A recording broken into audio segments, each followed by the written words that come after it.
There has been a lot of automotive news happening recently, and we're not going to talk about all of it, but there's one topic that keeps coming up over and over again. Nissan, Nissan, and Nissan. So today, we're going to talk about Nissan a little bit and what the heck's been going on. So welcome back to All Cars, y'all. I am John, and I was prompted to do this one because one of my viewers left me a comment which was that was a little hurtful. They told me they were disappointed in me because I haven't been talking about what's going on in the news recently. So I can't cover it all, but we're going to talk about Nissan today because I'm actually kind of a fan. Now, people love to hate on Nissan, and it's become not only in the automotive world, people joking about the quality of their cars, but when you go out and talk to regular people, this idea of big Ultima energy has non-car people think about it now. People share pictures on social media about beat up Nissans. And well, I want to say I feel sorry for Nissan because the one I had very good service from it and kept it for 10 years. And I find I like almost everything I drive that's a Nissan. I want to say I'm sorry for them. They can't catch a break, but almost everything they've got going on is self-inflicted. And now maybe a holdover from Renault controlling them, but it's still self-inflicted. And we're talking about that in the second quarter, they were profitable, but they only made somewhere just over $6 million. They screwed up the rollout of the new Rogue so badly that old Rogues are piling up on dealers' lots, and they're having to heavily discount them or push them out the door however they can, which goes back to their lack of profitability. We'll talk more about that in just a minute. They have too many dealers. So their dealers are actually going bankrupt, losing money because they just don't have the market share or the product portfolio to support the dealers that they do have. And their product portfolio is being stretched out into the future. So dealers are actually worried about what product is coming. How are they going to be increasing their market share without fresh product? There's a lot to unpack here, and that's just kind of scratching the top of it here. But it all comes back down to their product planning. And I can't say that Nissan doesn't come out with new products, but they only come out with a few new products. Now, they're promising that it will be better. And as a matter of fact, almost every one of these issues, if you read between the lines just a little bit from Nissan spokespeople, well, the idea is just it'll be better in the future. And consider this.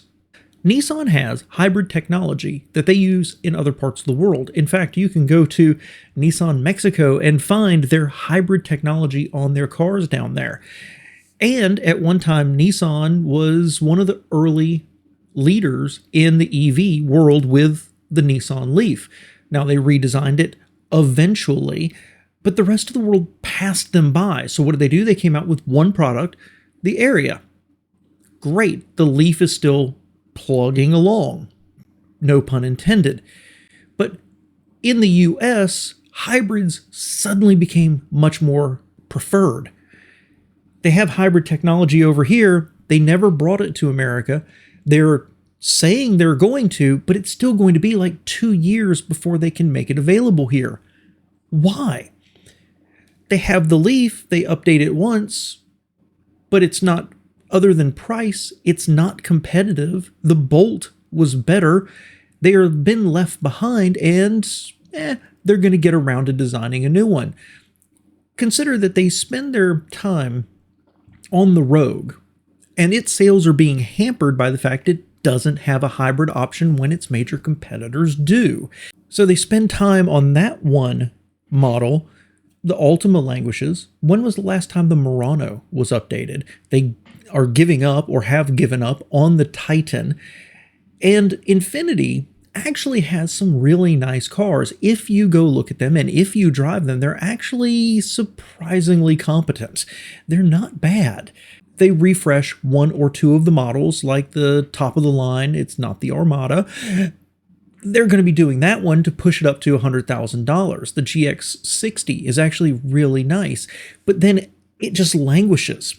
So they have absolutely shot themselves in the foot with their product planning and not refreshing everything. They look increasingly stale. And even when they do refresh, their product planning has let them down where they're not refreshing the engines like other people are. Just forget the hybridization for a minute. When they redesigned the Rogue, which was at one time my number one choice for a compact SUV, I have looked at Rogues so many times and I was a huge fan of them.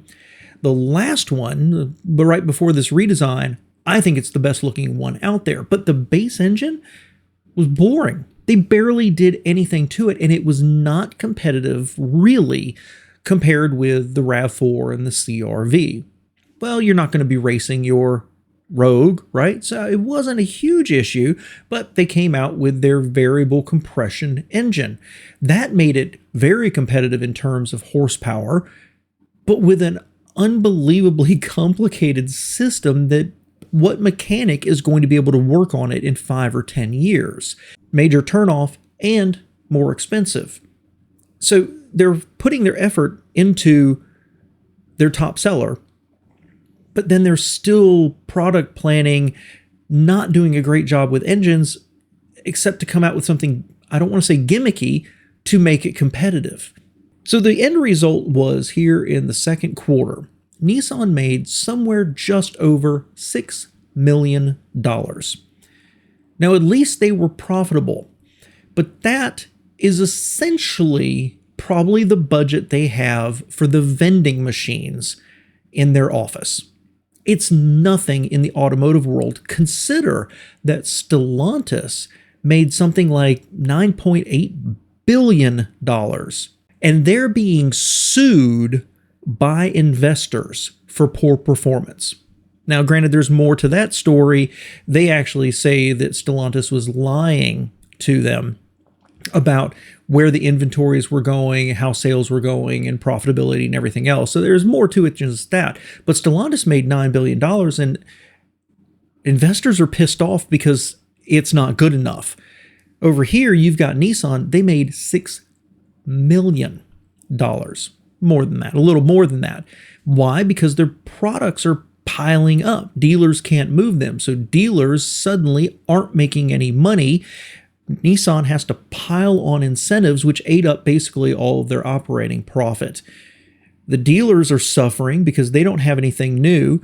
They have more dealerships than other brands with similar market share. Okay, so they have too many dealers, but there's been no discussion about Nissan buying out dealers to increase the profitability in their individual market centers. So all of this is self-inflicted by them, and there's no easy way out of it. Now, what they've been doing is they've been freeing themselves of their alliance with Renault and getting more of their independence back, their ability to make their own decisions. After letting Infiniti languish for, only about 15 years, they're finally getting their independence back. They missed the EV train, they've missed the hybridization train, and they're letting things just languish.